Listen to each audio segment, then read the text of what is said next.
The 145th pick in the 2019 NFL Draft, the Tampa Bay Buccaneers select Matt Gay, kicker out of Utah. Okay. Equal time for kickers, Rich. Oh, yeah. Well, I mean, I want to see the same enthusiasm. Hold on a second. Luke Rose, the recipient. This one is wide right. Missed it, hooked it. A little.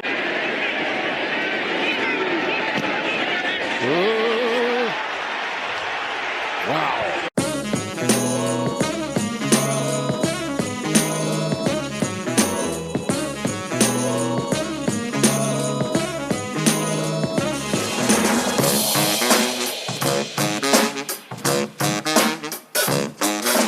Welcome back, everybody, to the Bucs Planet Podcast. And just like that, the season is over. I know I'm a week late on this video, but the Falcons have beaten the Tampa Bay Buccaneers at Raymond James Stadium in Tampa, Florida. And it was then the most fitting way, a nice pick six in overtime to send me off to college. Because for you guys that don't know, I'm going to college and probably around June-ish. And I will not be in town for the Tampa Bay Buccaneers next season, so I will no longer be a season ticket holder. So I wanted to be sent off in a good manner after, 10-plus years of coming to these games. And what do? They say, here's a pick six, here's 3 missed field goals, here's 2 fumbles, and here's a bad football team. But honestly, I couldn't think of anything more fitting. People are like, aren't you sad that, they didn't win or do something and whatever? No, I expected us to miss. We just performed our normal selves. We shanked 3 field goals from a kicker that we overdrafted. We threw 2 interceptions. We fumbled when we were untouched. We let a 300-pound tackle score a 30-yard touchdown on us. Welcome to the Tampa Bay Buccaneers. Nice goodbye, Will. Thanks for coming. Now, I'm going to get into all of that. And I'm going to be posting a video either this week or next week, and it's going to be called the off-season checklist, okay? What we need to do in 2020 off-season to improve the team. I have some of the list right now, but it's not complete, so I'm not going to read it yet, and I'm going to make an entire podcast just on what we need to do in the off-season to improve our football team. Today, I just want to talk about the Falcons versus the Tampa Bay Buccaneers. And I have in order what our problems were in this game. So we're going to start at number 7. Actually, maybe we won't do numbers. This is what we're going to do. I'm going to talk about Jameis Winston, who had 2 interceptions, and neither of them were his fault. And I'll explain why. On this first one, where Justin Watson is running deep, and Jameis Winston throws the ball in the middle of the field as if he's supposed to cut in. The first thing the announcer says, even as the ball is in the air, he goes, oh, that's on Watson. He's supposed to cut. The deep safety is sinking, and he has an option to cut in. And if the safety is playing deep zone, he's supposed to cut in and catch the ball. Watson, who is a 4-string receiver and not that smart of a person, just kept running. And Jameis threw the ball where he was supposed to cut. That interception is not on Jameis Winston. Then in overtime, Jameis throws a pick six on the first play of the game. This was because the ball was batted at the line of scrimmage and just bounced right into the linebacker's hands. It's just an unlucky play because our offensive line can't pass block, which is what's happened all season. So are we surprised? No. Falcons have one of the worst pass rushes in the NFL, and yet they are still able to get close enough to our quarterback to where they can tip balls at the line of scrimmage and cause them to go right into linebackers' hands. So Jameis only had 200 yards passing that game. It was one of his more low numbers on the season, considering Jameis Winston passed for 5,104 yards, becoming one of 8 quarterbacks in NFL history to do so, set a franchise record of being the only quarterback in Buccaneer history to pass for 5,000 yards. He had 33 touchdowns and 30 interceptions. But like I said, the last 2 were not his fault at all. But it is what it is. It's football. And when you don't have a good team, a lot of bounces don't go your way. And here is what the problem is for the Buck Nation, for you people out there. I'm talking to you guys, every one of you, except maybe a few that are high intellect like I am. But there's not a lot of people with high intellect out there like me. But some of you have it. And because Jameis threw pick 6 in overtime, what is the narrative on the game? Oh, Jameis cost us the game. And then they just like to give everything else a pass. There was so much bad football from our side in that game that lost us the game, not Jameis Winston, who had a ball tipped at the line of scrimmage. Every Buck fan out there is willing just to give the defense a pass, even though they looked so bad in the first quarter. Everyone's willing to give Matt Gay, the kicker we draft in the 5th round, who shanks 3 field goals, all under 50 yards, and one of them was a 34-yarder. He missed all 3, didn't make a single one. We're willing to give that a pass.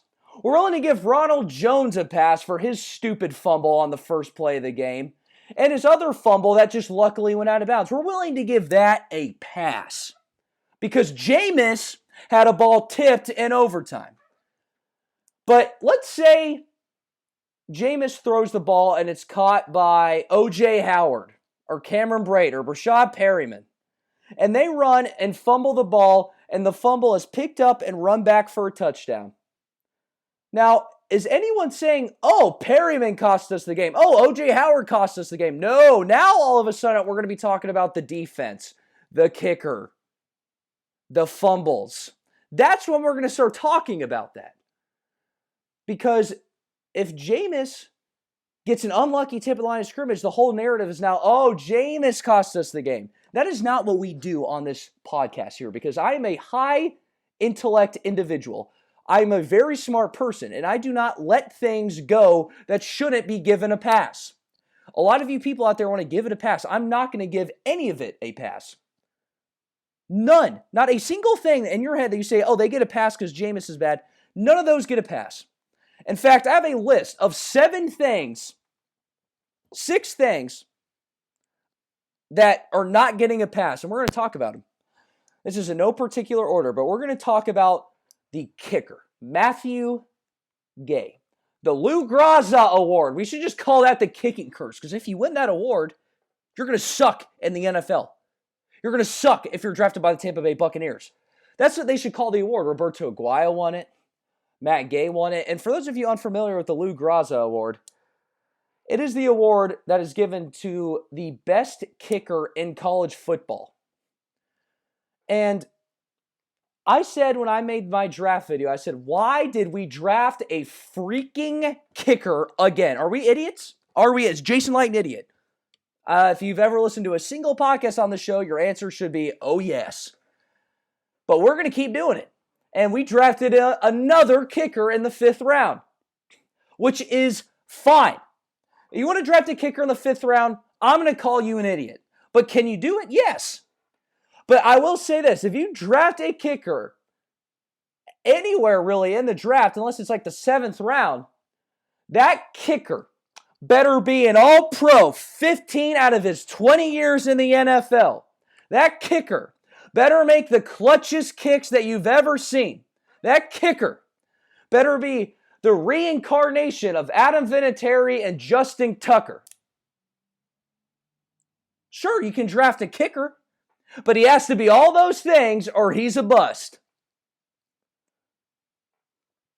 And our kicker cost us single-handedly. The kicker single-handedly cost us the game. There's a lot of bad in this game. The kicker single-handedly cost us the game. He misses a 49-yard field goal.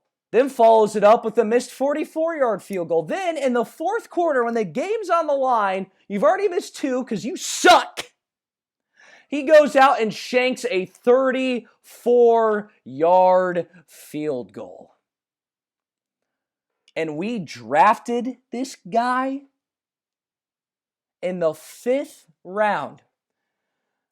Now, throwback to the Giants game, when we outplayed the Giants the whole game. They came back a little bit in the second half, but we were outplaying them. And Matt Gay, Jameis takes him all the way down the field. Matt Gay misses a 34-yard field goal and loses the game. Matt Gay is not a good kicker. And you can go out and about a month ago, maybe a month and a half ago, you go out and you go to the Tampa Bay Times and all these fake news, and they all say, oh, Matt Gay could make the Pro Bowl. Ever since he missed that kick that cost us the Giants game, look at these numbers. He's 97%. He's only missed blah, blah, blah. Well, let me tell you about Matt Gay. Ever since that little article came out from the Tampa Bay Times sports section, this guy has absolutely been terrible.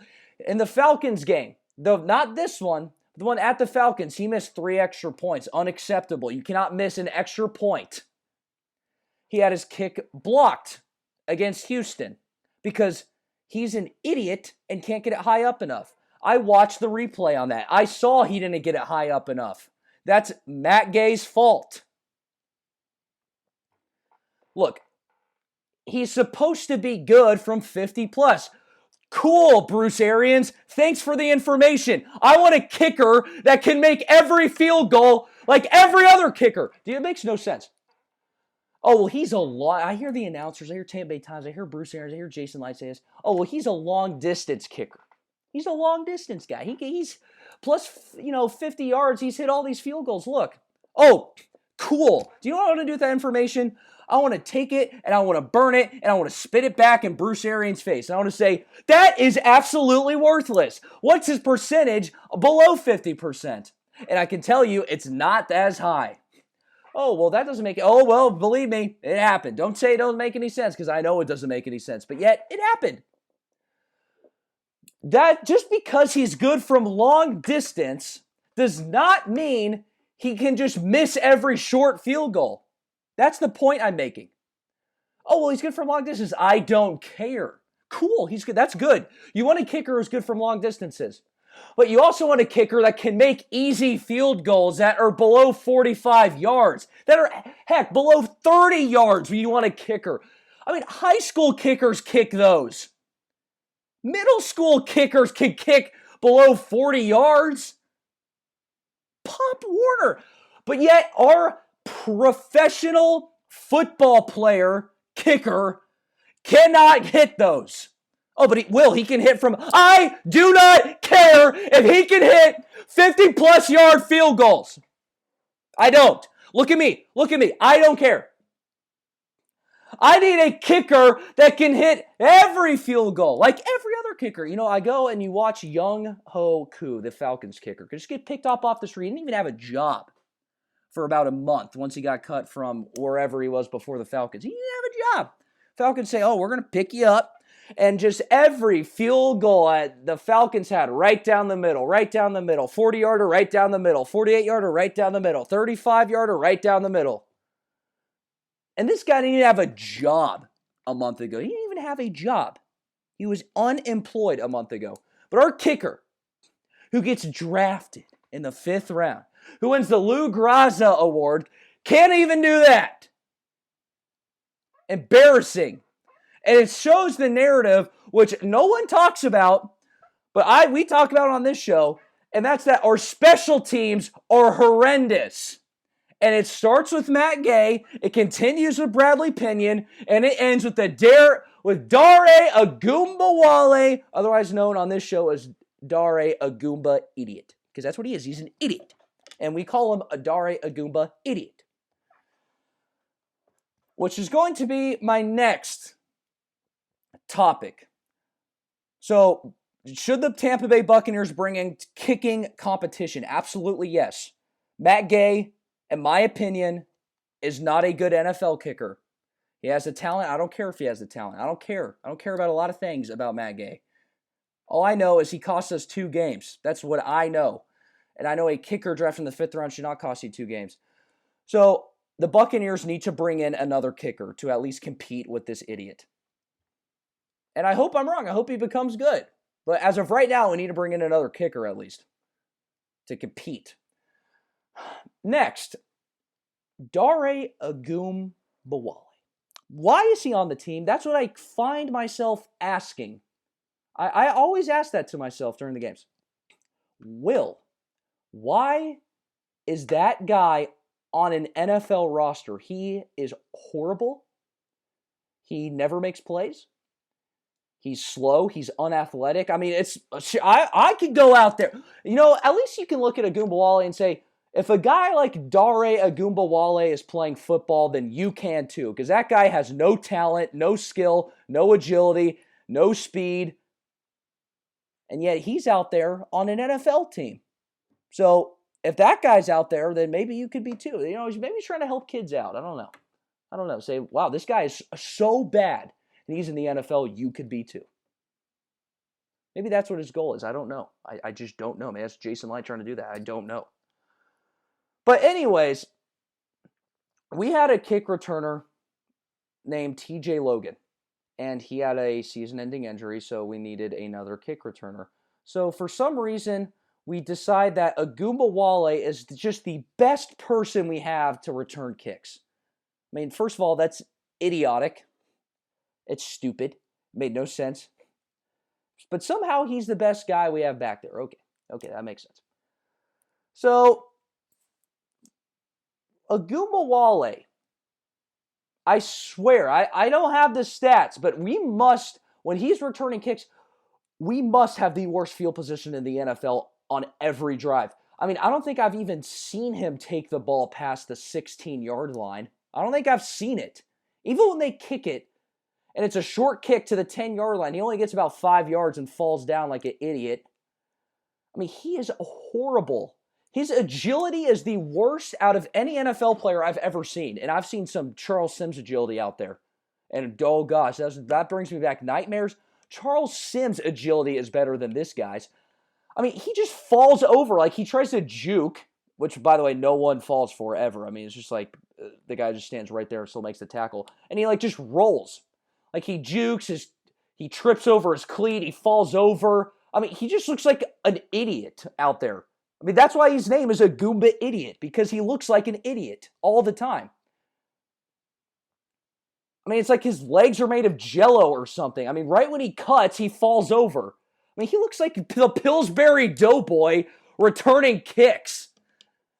I mean, he's just like roly-poly, just like a little ball of dough on the field when he jukes. He just rolls all over the place.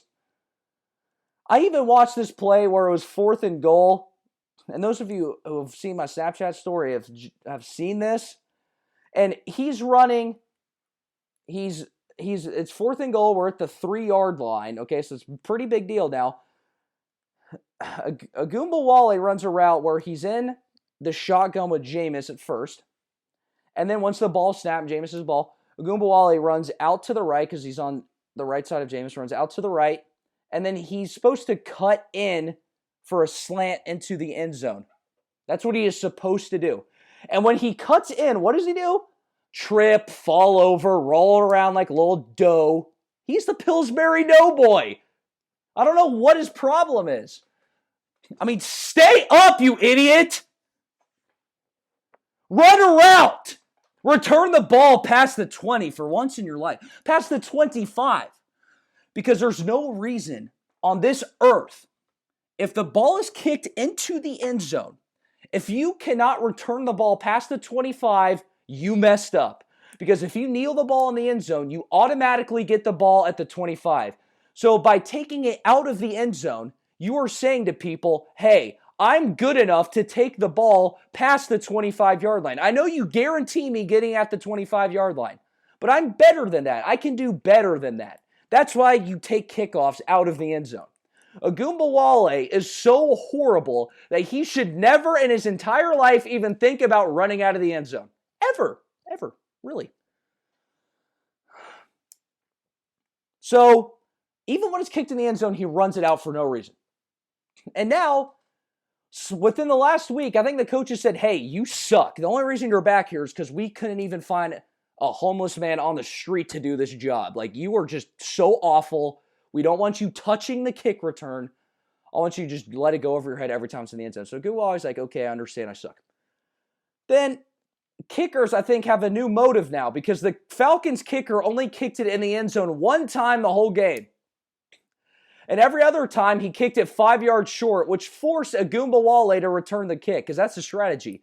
If you're the opposing team, you say, get the ball into this guy's hands. He sucks. It's a guaranteed bad field position, and he might even fumble. I got Wale fumbling a kick return on video. I'm just trash-talking him on my story. I say, look how bad this guy is. And as I say, look how bad this guy is, he fumbles the ball on the kick return. Thankfully, we recover, but it was just flat out embarrassing. He did this thing where he just kind of falls over, and the Falcons player dove, and his helmet hit the ball. And the ball probably went about, I'll say conservatively 80 feet in the air. Like, I think the ball went so high in the air, it actually went over the stadium. Like, I had to pick my head up and say, wow, you must have been holding onto the ball with one pinky if it went that high in the air. And then it fell all the way back down from Jupiter back on the ground, and we luckily recovered it. But it was just embarrassing to watch. It was. I mean, it was just embarrassing. I mean, I think even if there was a spider cam on the field, which is those cameras that kind of just float right over the players, it would have hit the spider cam. That's how high it went. And you know, sometimes in college football games, there's a blimp that goes like way above the stadium. It probably would have hit the blimp. I think there would have been an emergency, an emergency like turn that the blimp would have had to make to avoid contact with the ball. And that's what you get when you get Wale fielding your kicks. And on top of the fact that he's a horrible running back. That's just on top of the fact. So why is he on the team? Not sure. The only time he makes a decent play is when it's third and short, and sometimes he makes a catch. But that's it. And by the way, anyone can do that. It's not just him. It's not like that's some extreme talent that he's bringing to the table here. So Wale should not make the team next year. That's just pretty basic stuff. Another issue I want to get into is Ronald Jones had a very good game. He had 11 carries for 106 yards. 11 carries for 106 yards. 9.6 yards per carry. That is very good. That's the first Bucs 100-yard rusher of the whole season. But he still has his issues. I'm still not fully on the Ronald Jones boat. I'm just not there yet still. Because on the first play of our offensive drive, Ronald Jones makes a beautiful cut. He has tons of open room. And he's switching the ball into his left hand, and he just flat out drops the ball, and it bounces right into the Atlanta Falcons player. So he had an untouched fumble. That is unacceptable in the NFL.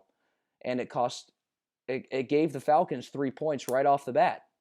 So, I mean, that's an issue. And Jones needs to pick it up. Because he even fumbled later in the game, but it just bounced out of bounds. Because he didn't have the ball in the right hand. I guess he was too afraid to switch balls to the other hand because he thought he was going to drop it, so he kept it in the wrong hand. Because you're always supposed to keep the football in the hand that's closest to the sideline, because if you fumble, you want it to bounce out of bounds. Ronald Jones is probably an inch away from the sideline on his left side, and he has the ball in his right hand. And he fumbles, but it luckily bounces out of bounds. Unacceptable. We need to fix that.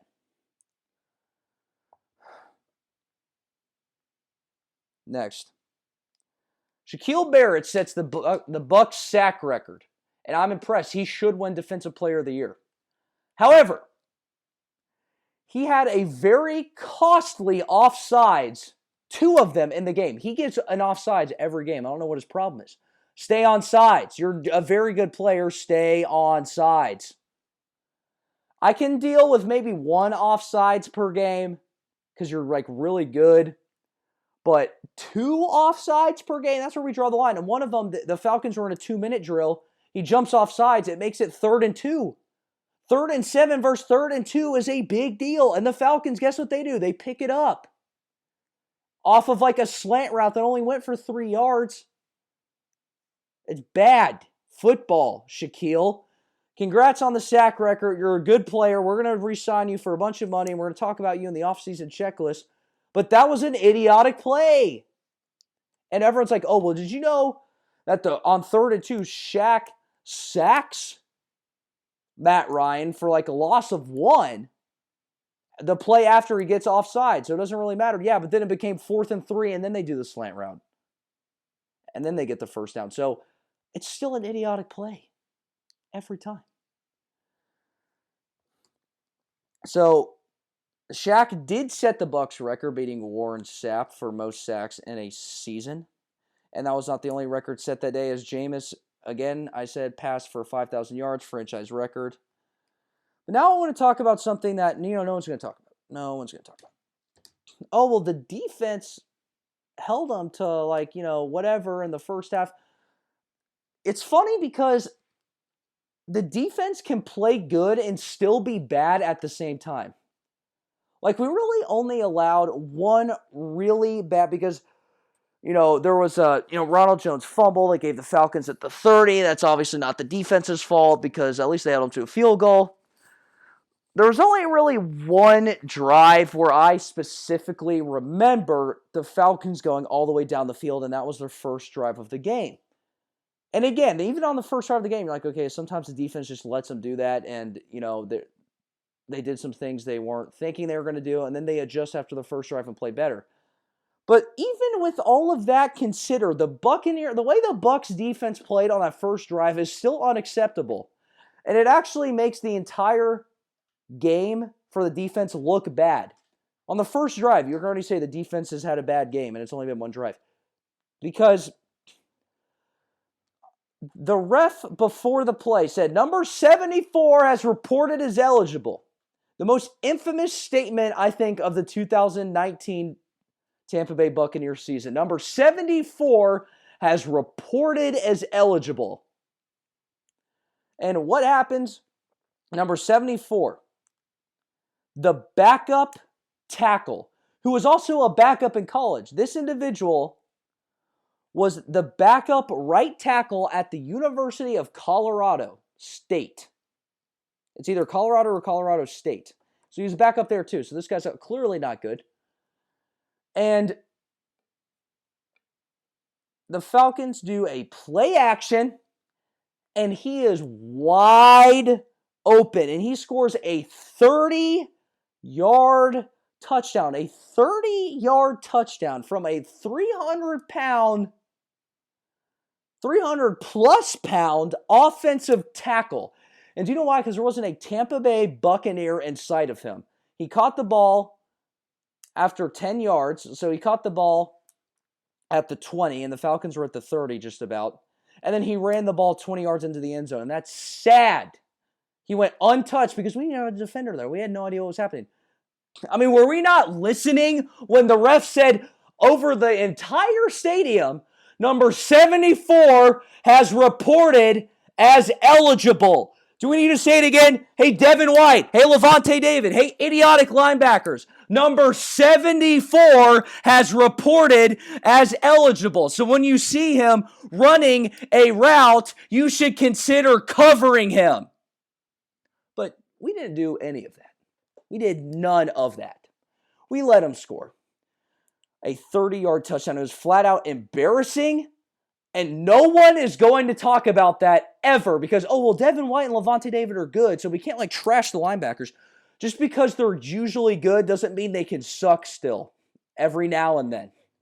And that play was flat out all on the linebackers. Not a single Buccaneer was even looking at that tackle who lined up in the tight end position, which means it's the linebacker's responsibility. But no one's going to talk about that. But I can tell you one thing. Number 74 has reported as eligible. Oh, yes. But we didn't hear that, even though they said it in front of the loud stadium speakers. So every single, there's probably about maybe 45,000 fans, I think, at that game is what they said. Yeah. So 45,000 fans were at the game, and every single one of them heard the ref say that, except the players actually playing the game. So, that should just be duly noted. Now, I want to talk about something.